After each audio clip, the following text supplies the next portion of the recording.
pemberian akan karunia kemerdekaan yang Tuhan berikan buat kita tidak boleh disia-siakan.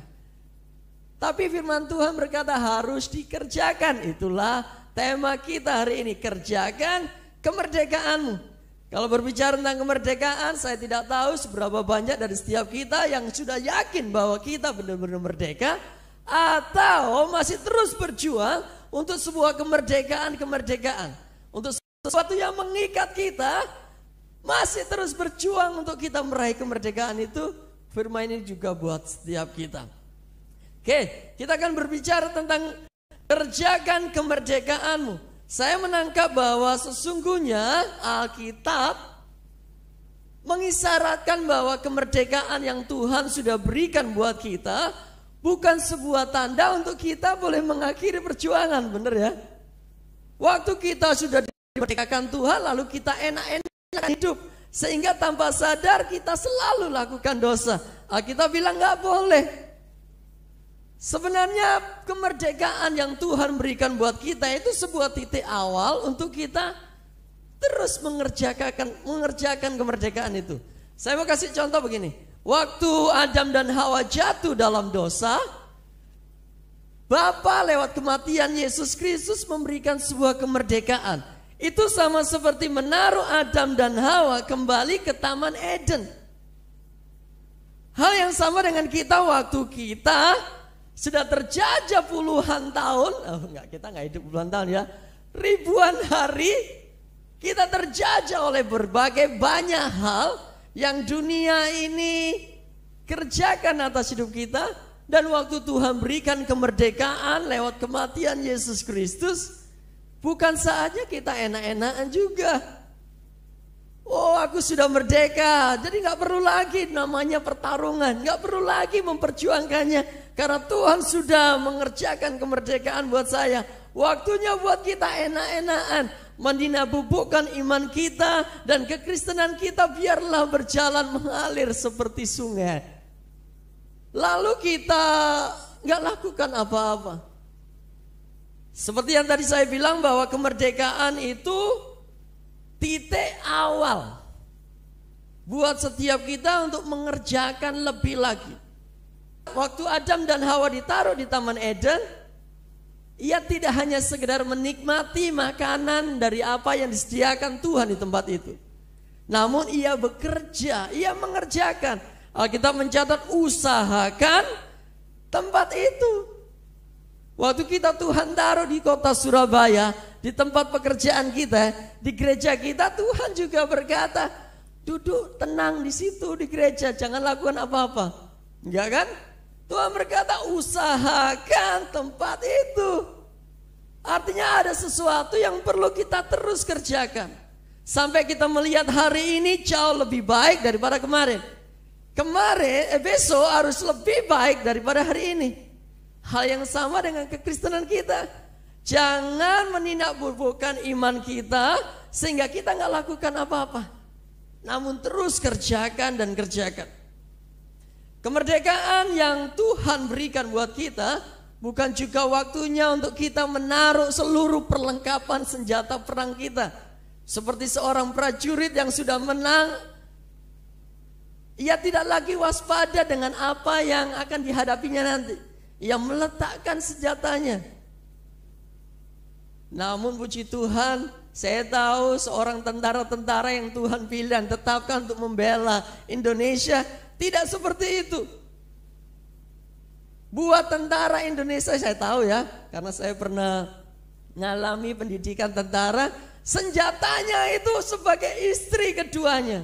Kalau di medan perang itu nomor satu, istrinya boleh diabaikan, ditinggalin di rumah, senjatanya itu nomor satu. Yeremia memerintahkan, tangan kanannya pegang senjata, tangan kirinya pegang alat-alat untuk membangun sebuah tembok-tembok Yerusalem yang sudah runtuh. Mereka terus berusaha memberikan sesuatu yang terbaik, mengerjakan apa yang Tuhan sudah berikan. Kemerdekaan itu memang kita terima sebagai sebuah kasih karunia dan kita tidak melakukan apa-apa, namun untuk bisa mempertahankan kita terus merdeka, kita perlu mengerjakannya. Kalau kita pernah belajar, seorang murid yang baru saja lulus, apakah itu tandanya bahwa seorang murid itu sudah berhenti untuk belajar? Tidak ya? Itu tanda bahwa ia harus belajar lebih rajin. Karena ia harus menghadapi sesuatu yang lebih tinggi daripada sebelumnya. Hal yang sama dengan kekristenan. Hari ini mungkin kita menang, hari ini mungkin kita sudah merdeka.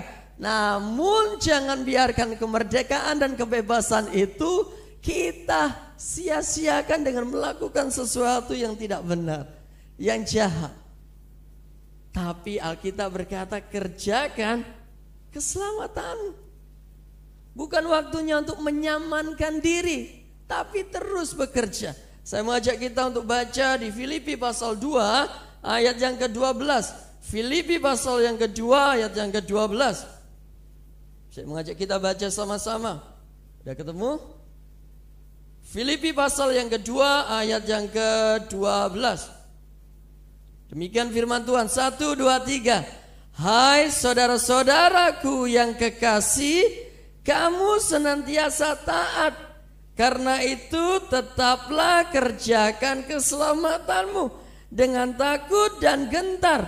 Bukan saja seperti waktu aku masih hadir, tetapi terlebih pula sekarang waktu aku tidak hadir. Paulus berkata, kerjakan keselamatanmu. Itu sama seperti waktu kita Tuhan taruh sebuah benih iman sebesar biji sesawi. Memang biji itu, iman yang sebiji itu bisa memindahkan gunung. Namun juga bukan berarti bahwa iman itu tetap sebesar biji sesawi. Iman itu Alkitab bilang harus apa? Bertumbuh. Berakar, bertumbuh, bahkan berbuah. Menjadi sayuran yang paling rindang. Hari ini kalau kita merasa bahwa iman kita cukup sebesar biji sesawi saja, firman ini buat Bapak Ibu Saudara, kerjakan keselamatan itu. Jangan hanya menjadi jemaat yang nyaman dengan duduk diam, tapi jadi jemaat yang mengusahakan sebuah tempat di mana Tuhan tetapkan kita. Kalau Tuhan tetapkan kita di tempat ini, ya usahakan. Adakah dari setiap kita rindu melayani tempat ini, atau hanya cukup duduk aja di tempat itu dan menyaksikan orang-orang lain melayani? Saya tahu banyak dari setiap kita gak muda lagi, tapi yang tua itu bukanlah jadi halangan buat kita untuk tidak melayani loh ya.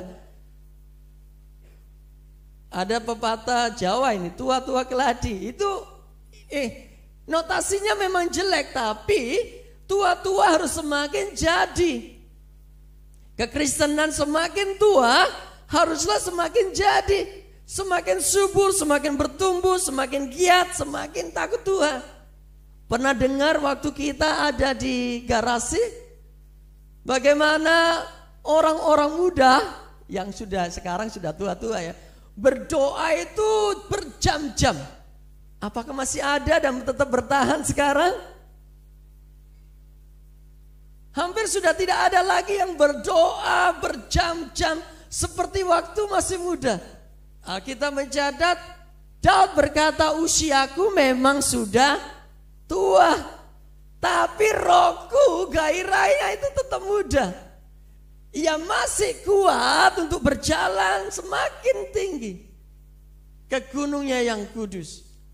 Kaleb berkata, untuk merebut tanah perjanjian yang dikhususkan untuk generasiku, memang aku sudah tua, tapi semangatku masih tetap semangat 45. Tidak luntur dan tidak kendor. Saya berbicara kepada orang-orang yang saat ini merasa sudah tua dan gak bisa apa-apa, tidak bisa memberikan sumbangsih kepada gereja. No, Tetap kerjakan keselamatanmu. Sampai kita boleh benar-benar tidak bisa punya nafas lagi, baru berakhir. Sepanjang kita masih bisa menghirup nafas, setiap kita berharga.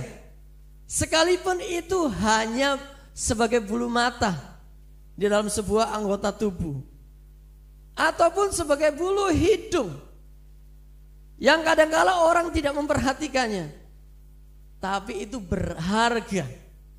Nanti belajar tentang fungsinya apa sih bulu mata dan juga bulu hidung, sama seperti itu. Mungkin kita punya satu talenta, cukup. Satu talenta itu bisa menggerakkan isi dunia ini. Cukup daripada punya 5 talenta yang tidak bisa berkembang. Satu talenta kalau berkembang bisa jadi 2, 4, 8, 16 dan berlipat-lipat. Murid-murid Yesus gak butuh banyak. Ada 12, satu gugur, yang ada 11. 11 pun itu lari waktu Tuhan Yesus mati. Itu pun Tuhan tidak menyerah. Tuhan masih terus mengerjakan sesuatu sampai 11 itu jadi. Sehingga setiap kita bisa menerima Tuhan sebagai Tuhan dan Juru Selamat. Kerjakan keselamatanmu. Iman kekristenan kita harus terus bertumbuh progresif. Tidak menurun, tetapi terus naik, terus naik, terus naik. Oke, apa yang perlu kita kerjakan untuk kita bisa mempertahankan kemerdekaan, keselamatan itu dari setiap kita? Yang pertama adalah tetaplah berjaga-jaga.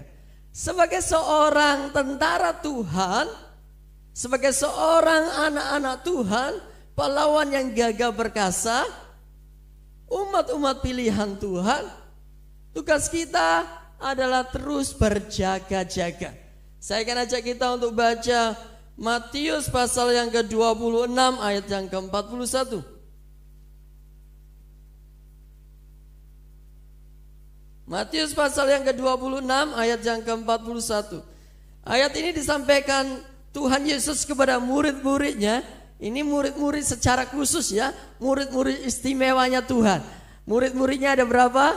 12. Tapi yang diajak untuk berdoa ada 3. Yang pertama adalah Petrus, kedua adalah Yohanes, yang ketiga adalah Yakobus. Petrus ini adalah seorang yang terkenal dengan sombong, dengan imannya. Yohanes adalah seorang yang mengasihi Tuhan. Yakobus adalah seorang yang taat. Dan hari ini kita akan belajar dari 3 orang ini apa yang Tuhan katakan. Di ayat yang ke-41 dikatakan begini. 1, 2, 3. Berjaga-jagalah dan berdoalah supaya kamu jangan jatuh ke dalam pencobaan. Saya memberitahu bahwa iblis tidak berhenti untuk menjatuhkan dan menyerang setiap kita. Iblis tidak pernah terdiam untuk mengatur siasatnya, untuk menjatuhkan dan menyerang kita. Iblis tidak pernah berhenti berusaha untuk mengambil kemerdekaan kita. Iblis tidak pernah tertidur, bahkan ia selalu berjaga-jaga kapan waktu yang tepat untuk menjatuhkan kita. Karena itu Tuhan berkata berjaga-jagalah. Hal yang pertama yang kita kerjakan untuk tetap mengerjakan keselamatan itu adalah berjaga-jaga. Awas-awaslah. Lihat sekitar. Apakah ada musuh? Karena iblis siap sedia untuk menjatuhkan kita.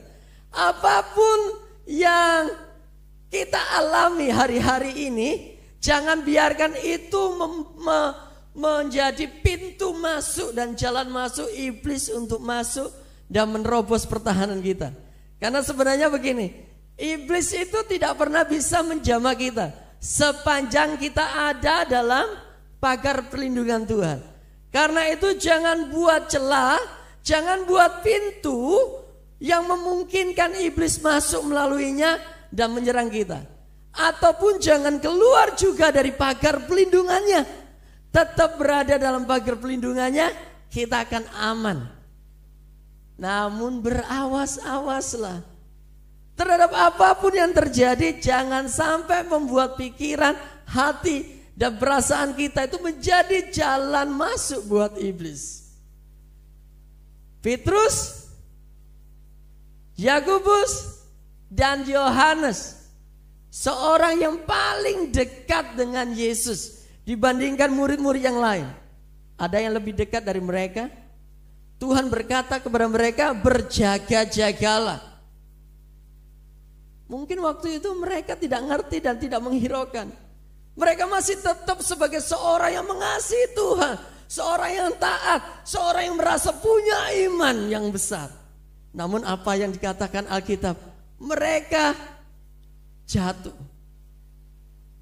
Yohanes tidak berani dekat-dekat, tidak mau lakukan apa-apa ketika Tuhan Yesus sedang dilecehkan, sedang Tuhan Yesus sedang dihina, ditangkap, diadili. Lebih lagi Petrus menyangkal Tuhan. Ada yang lebih hebat dari Petrus? Seorang yang bisa berjalan di atas air.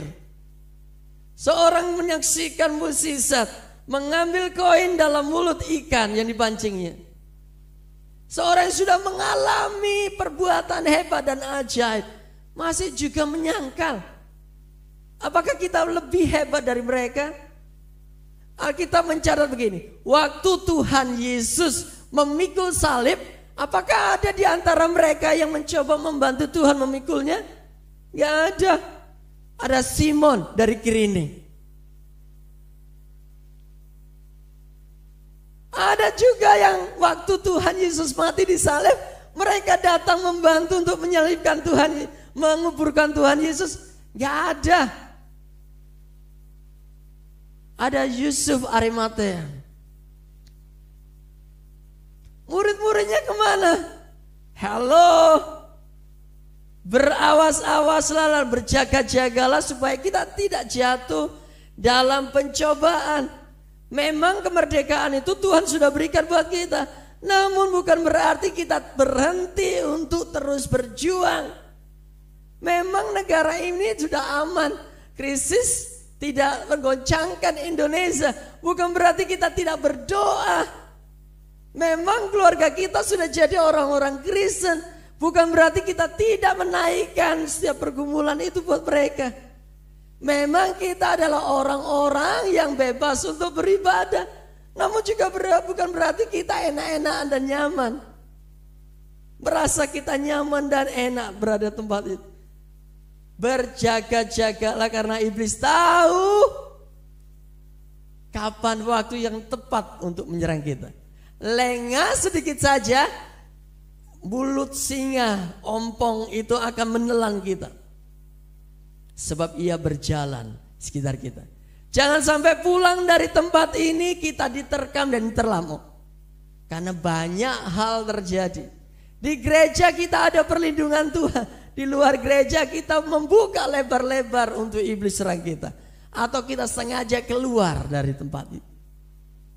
Awas-awaslah dan berjaga-jagalah. Apa yang kita perlukan untuk kita bisa terus berjaga-jaga? Saya baca kita untuk baca di Efesus pasal yang ke-6 ayat yang ke-16. Saya minum ya, mohon izin ya. Dalam nama Yesus. Mulut saya kering.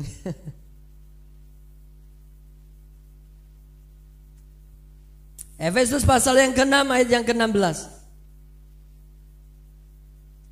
Kita baca sama-sama 1, 2, 3. Dalam segala hal keadaan pergunakanlah perisai iman.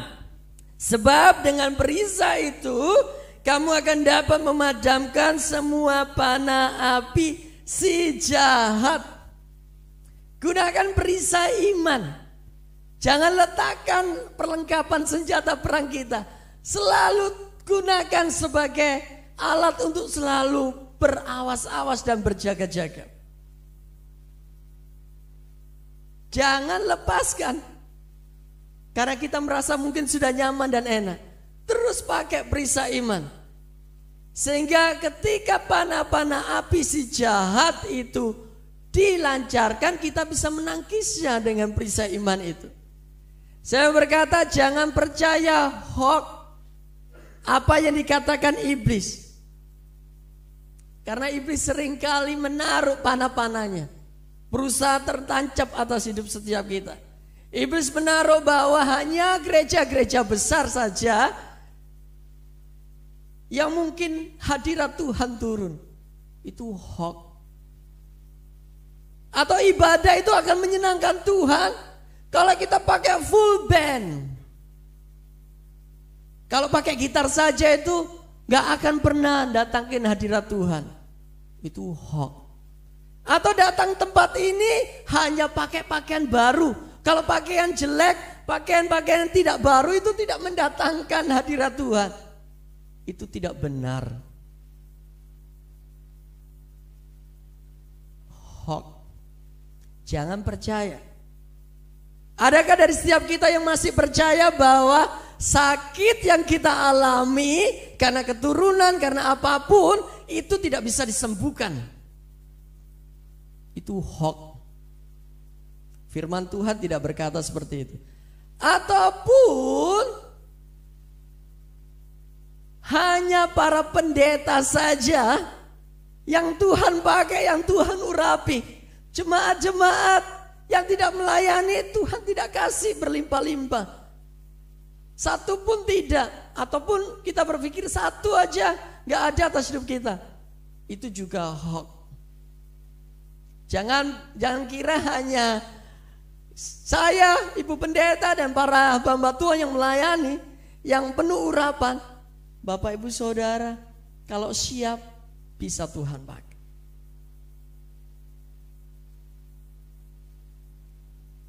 Hoax jangan dipercayai. Ataupun enak jadi jemaat, pasti masuk surga, gak neko-neko. Puji Tuhan. Muji Tuhan saja cukup, datang ke gereja saja cukup. Itu juga hoax, belum benar-benar benar. Ada seorang hamba Tuhan bilang gini, kalau kita pada hari Minggu ya, datang ke gereja saja, itu jauh lebih baik daripada tidak pergi ke gereja. Tapi ke gereja saja tidak cukup kalau tidak dengerin firman. Dengerin firman saja juga tidak cukup kalau apa? Kalau tidak catat firmannya. Ingat gak apa yang firman Tuhan katakan kemarin Ibu Gembala? Gak ingat ya? Saya coba lihat lagi catatan saya. Ibu Gembala kemarin bilang apa? Kemerdekaan yang sejati. Kalau nyatat saja tidak cukup kalau kita tidak menghidupi apa yang kita catat. Sama halnya jadi orang Kristen, membaca itu jauh lebih baik daripada tidak membaca firman Tuhan. Tapi membaca firman Tuhan saja tidak jauh lebih baik daripada orang-orang yang melakukan firman-Nya. Jadi berawas-awaslah. Karena ada kala hoax cukup jadi orang Kristen. Ke gereja dengan setia cukup. Cukup jadi orang Kristen setiap hari dengerin firman Tuhan. Lalu besoknya firman-Nya diambil dari hidup kita. Cukup jadi orang Kristen yang hanya setia ke gereja. Terus apa lagi? Dengerin firman, catat, tapi gak usah lakukan. Itu sama seperti ahli-ahli Taurat dan orang-orang Farisi yang hidupnya penuh dengan kemunafikan. Yang benar adalah tidak hanya berhenti sampai mencatat firman, tapi melakukan firman. Berawas-awaslah, karena kesempatan kecil saja itu bisa membuat kita jatuh. Masih ingat tentang peristiwa Daud dan Goliat? Berapa presentasi sih Daud bisa menang? Daud menang itu karena ada celah. Tubuhnya semuanya dipenuhi dengan perisai, baju sirah, pedang tidak akan mempan, tidak bisa tembus. Namun ada celah yang memungkinkan batu kecil itu tertancap pada celah itu dan Goliat tumbang. Petrus merasa gagah, saya nggak akan pernah menyangkal Tuhan. Bahkan kalau sampai mati pun saya akan percaya kepada Tuhan. Namun iblis menemukan celah yang membuat Petrus menyangkal Tuhan. Jadi jangan biarkan celah sedikit pun untuk menghancurkan kekristenan kita. Jangan berpikir bahwa kita sudah lama ikut Kristen lalu tidak akan pernah bisa berbalik atau bahkan jadi antikris yang Alkitab katakan. Sepanjang kita berjaga-jaga, berawas-awas, pakai perisai itu ya. Tapi kalau kita membiarkan diri kita terbuka dan iblis terus-menerus menyerang kita, sekebal apapun iman kita pasti rontok dan jatuh. Tembok sebesar apapun kalau ditetesin air, lama-lama air itu akan merobohkan tembok itu. Jadi selalu berawas-awas. Yang kedua apa yang harus kita lakukan adalah teruslah berlatih. Selain berjaga-jaga, lalu hanya berjaga-jaga, enggak. Teruslah berlatih sampai kita ahli, sampai kita siap. Karena iblis itu datang dan menyerang kita bukan waktu kita sedang siap loh ya. Tapi waktu kita sedang tidak siap, waktu kita sedang enak-enakan, waktu kita sedang nyantai, waktu kita tidak ngapa-ngapain, itu jalan masuk. Ingat bagaimana Daud, seorang yang mengasihi Tuhan, seorang yang menggubah banyak pujian, seorang yang berkenan dalam hatinya Tuhan, jatuh. Karena kenapa? Waktu semua tentara itu maju berperang, Daud enggak ogah-ogah.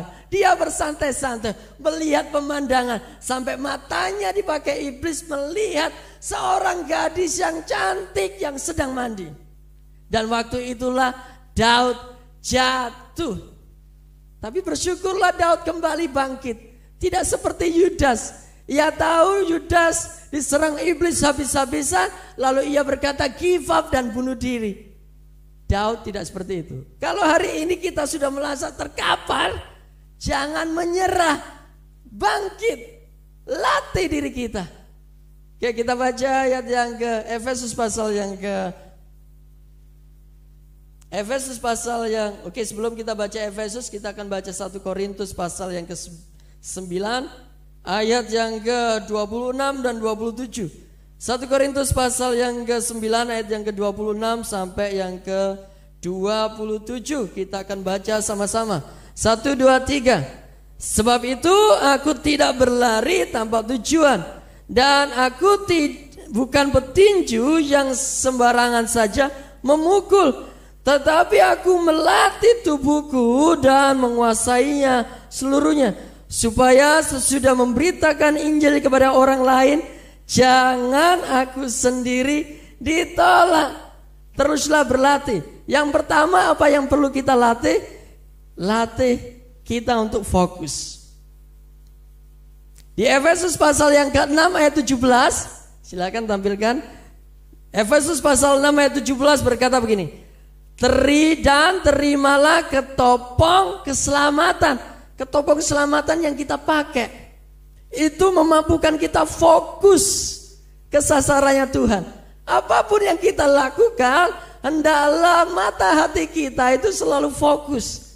Apapun yang kita sedang kerjakan hari ini, berlatihlah untuk kita fokus. Kabar-kabar di sekitar kita itu banyak, dan itu bisa menjadi alasan buat iblis serang kita. Namun waktu kita pakai ketopong keselamatan, tidak hanya menyelamatkan kita, tapi membawa kita fokus. Berlari sesuai dengan tujuan. Kalau enggak, tahu enggak? Bapak Ibu mau dibawa kemana? Untuk apa sih ke gereja? Tujuannya kita beribadah apa sih? Ngumpul-ngumpul ini untuk apa sih? Karena tidak ada visi maka liar. Satu orang demi satu orang punya visi pribadi. Saya pun punya visi pribadi. Makanya ada Back to Bible Indonesia. Setiap masing-masing ini punya visi dan tujuan masing-masing. Kalau tidak diarahkan, maka akan lari ke kanan kiri. Kita akan sama seperti melakukan latihan sendiri-sendiri. Tapi jangan gitu deh. Mari bersama-sama selaraskan tujuan kita. Bersama-sama. Waktu kita ibadah kita tahu tujuan kita datang tempat ini itu tahu. Melatih untuk fokus. Selain tujuan dari gereja, kita juga punya tujuan pribadi. Itu kerjakan. Fokus. Saya seringkali dimarahi oleh istri saya waktu saya sudah tidak lagi fokus. Waktu off 1 hari karena kerasa capek, karena males. Istri saya selalu ingatkan setia pada hal-hal yang kecil. Jadi hari ini ada, besok nggak ada. Seperti itu. Fokus, latih sampai kita benar-benar fokus. Mata kita sudah lihatnya itu hanya satu titik. Saya pernah melihat sebuah film, tapi nampaknya ini benar. Ada seorang guru mengajari semua murid-muridnya dengan berbagai macam perlengkapan senjata. Yang saya tangkap adalah senjata panah. Jadi masing-masing disuruh mana. Sebelum mana itu dia tanya gurunya, kamu lihat apa? Aku lihat ada burung. Dah, berhenti mana. Kamu lihat apa? Aku lihat pohon yang sangat besar. Dah, jangan memanah. Aku melihat sebuah titik pusat dari pohon itu. Nah, sekarang lepaskan panah itu dan nancep seperti yang dia lihat. Waktu kita ini memiliki sebuah pandangan yang kabur, sudah jangan diteruskan. Percuma. Tidak akan pernah sampai kepada tujuan. Karena itu lebih baik adalah fokus dulu, tetapkan sasarannya dan melesat dengan kencang. Pasti nyampe. Sebab itu saya selalu menghimbau kepada para pendoa. Para pendoa ini adalah telinga jemaat dan mulutnya Tuhan. Tangkap apa yang Tuhan mau buat gereja ini. Para pendoa itu adalah jantungnya gereja. Kalau para pendoa, hamba-hamba Tuhan tidak menemukan titik pusatnya, udah. Ada orang lain bilang bubar saja bubar. Percuma. Kita akan putar sudah sampai tujuan, muter lagi. Sama waktu kita tidak punya visi atas hidup kita akan muter keliling dunia. Habis kuliah ini selesai, terus mau kemana? Ambil kuliah lagi, ini selesai, mau kemana? Ternyata tujuan saya nggak di situ. Selesai, habis di kuliah. Mau kerja di sini nggak cocok, kerja cari tempat lain nggak cocok, cari kerja lain, pindah-pindah dan bidangnya pindah-pindah. Fokus kepada satu saja dan itu akan membawa kita melesat dengan kencang. Latih sampai kita ini benar-benar peka, hati kita ini peka tangkap Tuhan, mata kita ini tajam untuk melihatnya sampai terlatih. Itu tujuannya.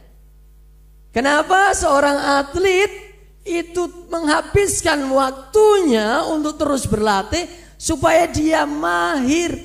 Paulus menyadari bahwa ia tidak berlari dengan sembarangan.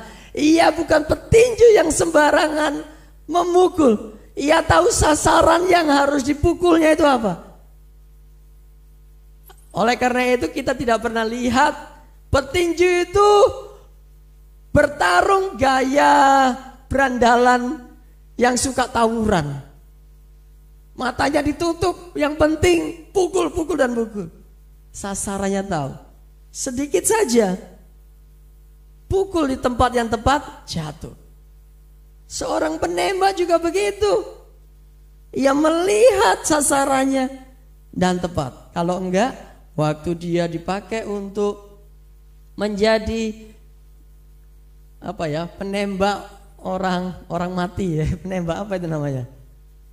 Yang orang dihukum mati kan pasti ditembak ya di sini ya. Ya, snipernya. Kalau meleset kena bukan sasarannya, itu malah menyakitkan orang. Aduh, tidak mati pada tujuannya. Tembak lagi, tidak tepat pada sasarannya yang tidak dia membuat mati langsung. Tapi kalau meleset ke tangannya, ke telinganya, itu malah menyakiti. Hal yang sama dengan kita. Tetapkan tujuan, latih sampai mata ini peka. Yang kedua adalah latihlah untuk gunakan pedang. Tadi berkata begini, Efesus 6 ayat yang ke-17 berkata, terimalah ketopong keselamatan dan pedang roh, yaitu firman Allah. Pakai dan gunakan pedang itu sampai kita mahir. Sampai seluruh tubuh kita ini menyatu dengan pedang itu. Sampai tanpa melihat pun kita tahu bagaimana kita bisa mempergunakan pedang itu dengan tepat. Ini kalau tidak dilatih nggak bisa. Beberapa hari ini karena anak saya suka bermain basket, saya melihat sebagai referensi bagaimana cara bermain basket. Itu kok orang bisa dribble, bisa apa itu tanpa melihat ya. Saya coba main aja itu.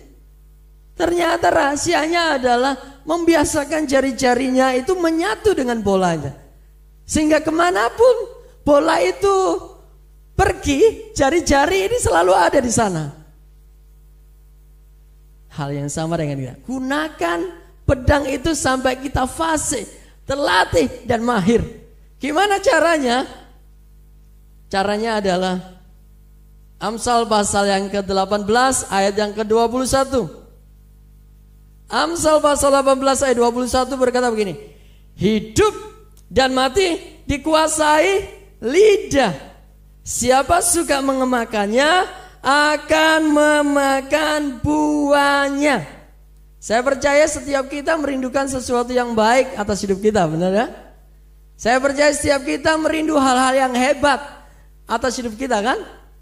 Namun seringkali kita gagal karena kita tidak pernah menggunakan pedang itu untuk memperkatakan firman.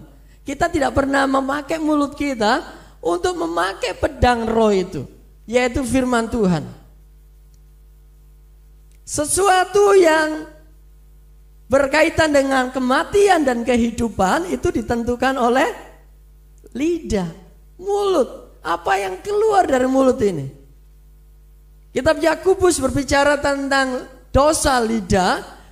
Lidah itu kecil tapi bisa memegahkan sesuatu yang besar. Lidah itu seperti kendali, katanya ya.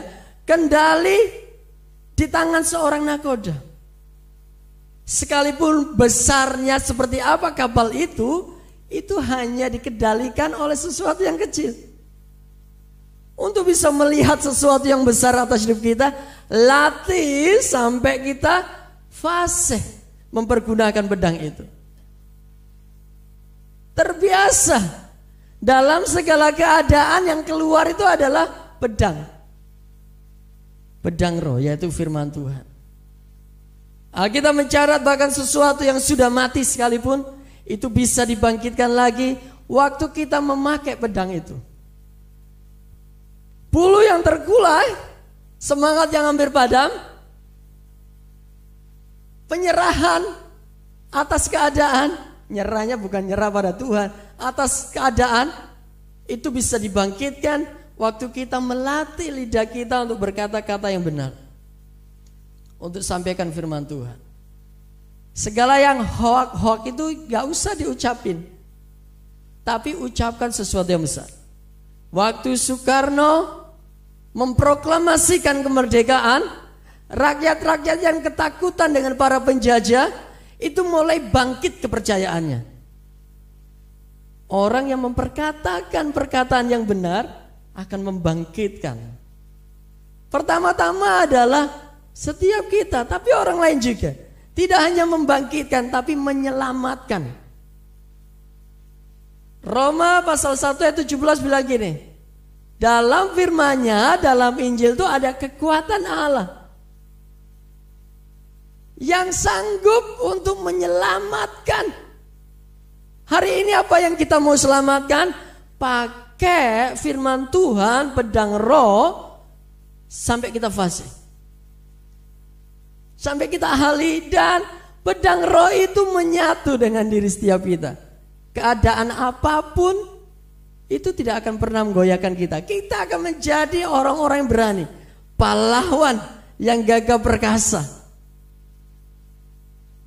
Pak Presiden ngumumin BBM akan naik misalnya, gak usah takut, gak usah khawatir, karena Alkitab dan pedang roh berkata, jangan takut, jangan khawatir. Semuanya itu dicari oleh bangsa-bangsa yang tidak mengenal Allah. Kita kan mengenal Allah. Ada pedang roh yang Tuhan taruh di dalam hati kita dan dekat sekali dengan mulut kita. Kita tinggal pakai. Aku diberkati, aku dilimpahi, aku dijagai. Ayatnya banyak. Mazmur pasal 91 berbicara tentang perlindungan. Ayub pasal 1 berbicara dengan pagar pelindungan yang tidak bisa iblis sentuh. Roma berbicara tentang kekuatan. Lalu apa lagi? Roma juga berbicara tentang rancangan Tuhan yang baik. Yeremia berbicara tentang masa depan yang penuh pengharapan. Apalagi yang kita cari? Pakai sampai kita fasih mempergunakannya. Latih lidah. Sebab firman itu adalah jalan. Firman itu adalah kebenaran. Firman itu adalah kehidupan. Waktu kita berada dalam keadaan yang buntu, pakai firman itu, pedang roh itu, perkatakan, maka pintu akan terbuka. Waktu pencobaan-pencobaan yang kamu alami, kita akan ingat itu biasa, tidak melampaui kekuatanku. Bahkan saya tahu waktu saya sedang dicobai, Tuhan berada bersama-sama dengan saya. Ia akan mengarahkan kita untuk melihat jalan keluar. Alkitabnya kan bilang begitu. Kalau kita tidak fasih mempergunakan, dalam keadaan yang buntu, kita akan bingung cari jalannya. Hanya Yesus jawaban hidupku. Jalan. Firman itu juga kebenaran. Jadi waktu kita memperkatakan firman itu kebenaran. Yang biasa kita ucapkan seperti rumor dunia, itu bukan kebenaran. Yang kebenaran yang sejati itu adalah ini, firman Tuhan. Jadi kalau ada orang lain mengucapkan sesuatu, mengata-ngatain kita sesuatu, menyampaikan sesuatu yang bertolak belakang dari firman, jangan dipercaya, itu hoax. Itu datang dari iblis.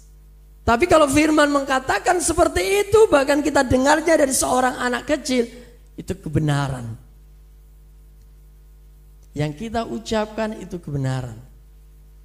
Karena itu teruslah memperkatakan firman. Kitab Yosua berkata gini, janganlah lupa kita memperkatakan kitab Taurat ini, tapi renungkan itu siang dan malam, supaya kita bertindak hati-hati sesuai dengan apa yang tertulis di dalamnya. Kita nggak lupa, karena kita selalu memperkatakan jalan dan kebenaran. Selanjutnya firman itu adalah kehidupan. Perkatakan firman, yang mati pun akan hidup, yang lumpuh pun akan bangkit, yang sakit pun akan sembuh. Sepanjang kita memiliki sebuah kebiasaan yang terlatih untuk menggunakan pedang itu, iblis tidak akan pernah mendekat atas hidup kita.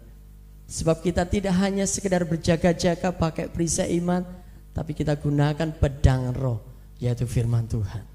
Saya berdoa setiap kita menjadi orang-orang Kristen yang terlatih untuk menggunakannya. Tuhan Yesus memberkati.